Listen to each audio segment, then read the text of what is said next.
'Tis the season for pumpkin spice. Today we are making very easy, no-bake pumpkin spice cookies. These are delicious. They get eaten up probably within one day in our household, and it really doesn't take a whole lot of ingredients, which is awesome.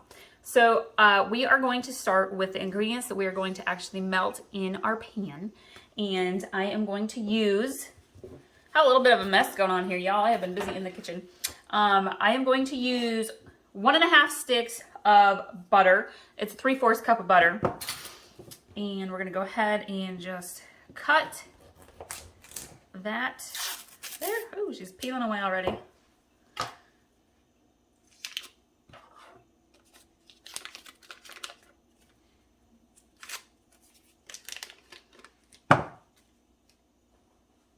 We just got done making one of my favorite cheese tortellini pasta salads. So if you're looking for something delicious for a snack or for lunch, go check that recipe out. All right, we got the butter in there. We need a tablespoon of vanilla. You know me, I love my vanilla. Oh, actually, I gotta go open a new bottle. I thought there was a little more in there. Okay, so that's just under a tablespoon, so I'm gonna go open my new bottle of vanilla here. More vanilla here to reach that full tablespoon. There's a splash, but I like vanilla a lot, so we add a little bit more. I am definitely easy does it, simple type of cook. I love being in the kitchen, but I do not like fancy, y'all. I do not like that type A perfectionistic way of going about things in the kitchen. I think that takes the joy and relaxation out of cooking. So I like to just be so relaxed and easy and having a good time. Usually like to turn on music in the background, do a little dancing. If I'm by myself, if other people are home, I don't do that. Okay, so then we're gonna add in our 2 cups of sugar. I'm actually going to use my 1/2 cup because my full cup doesn't really fit into my sugar container very well. So we're gonna do about 4 of these 1/2 cups. 1, 2, 3, 4. These are definitely cookies that use a lot of sugar. We are a mostly healthy family, and I'm always looking for ways to add fruits and veggies to things, but this is definitely not one of those recipes that's uber healthy. This is a sweet treat to really enjoy. Okay, we need 2/3 cup of milk. I have a full gallon here, so go slow. Perfect. Okay. I'm gonna take this over to my stovetop, and we're gonna bring it to a rolling boil and let that continue boiling for about 2 minutes.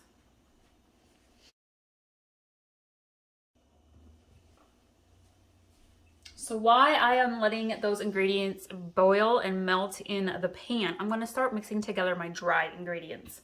So we need about 4 cups of oatmeal. Of oats, I should say.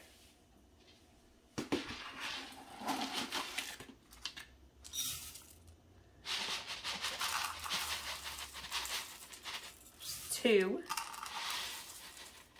There's 3. I gotta go open another thing of oats.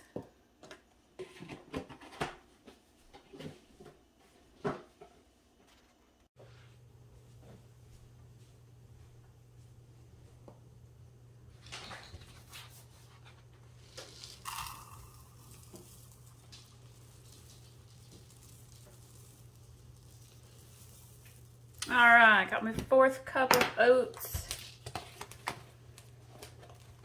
Lid on there. We need just a little bit of salt. Recipe calls for 1/8 of a teaspoon, but honestly, I call it a pinch. You really don't need it. If you don't want to add it, you don't have to. Then we're going to use pumpkin pie spice, and this calls for a 1/4 teaspoon here.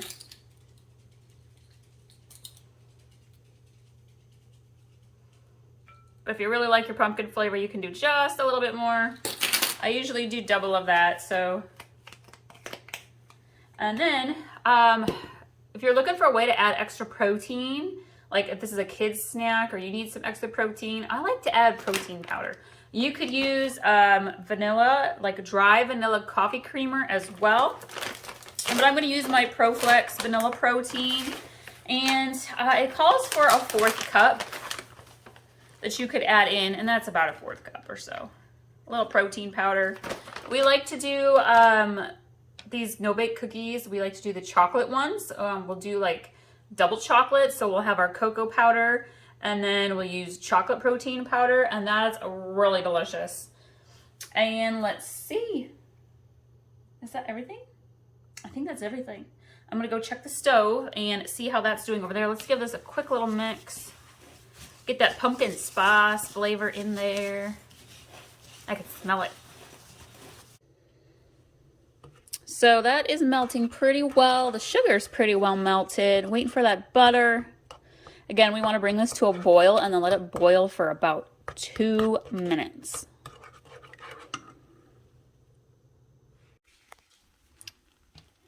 We've got our rolling boil going here. It's been about 1.5 minutes, so I'm going to let this go just a little bit longer.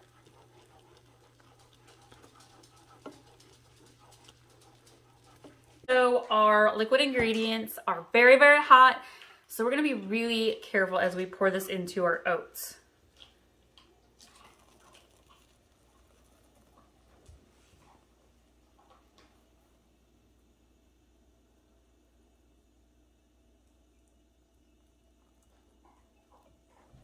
And again, I am using a glass bowl, which is okay because it's not super, super hot, but I'm going to be very careful. If you're using a metal bowl to mix in, be very careful because your metal bowls will get really hot really quick. So we're just mixing this all together. It smells so good. There are so many variations you can do of these no-bake cookies. Cinnamon apple spice is one. You could use fresh chunks of apples. Like from my apple crisp recipe video, you instead of baking that in the oven, you could use the cinnamon apple part, the baked cinnamon apples. Put that in here with a little extra cinnamon. Oh my goodness. Okay, I feel like this is mixed together pretty good. And now you kind of want to go quick because you don't want this to harden in the bowl.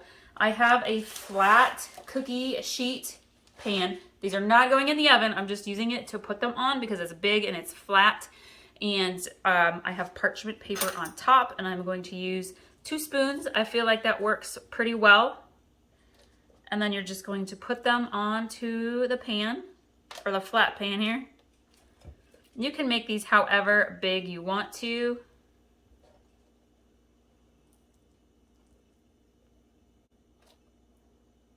And then they will harden up as they cool. Can be a bit of a gooey, sticky batter. So that's why I'm using spoons and not fingers.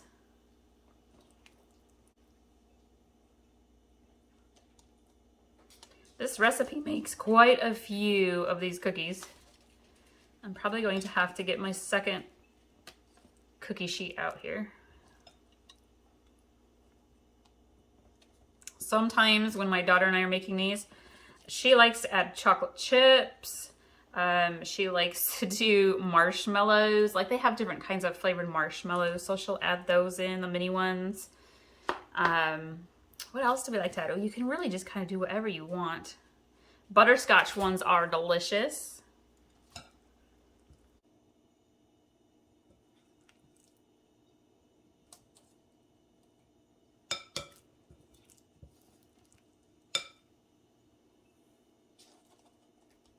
Okay, we're gonna let these sit out and cool and harden anywhere from probably about 40 minutes to an hour. And then we'll be able to put them in our Tupperware container.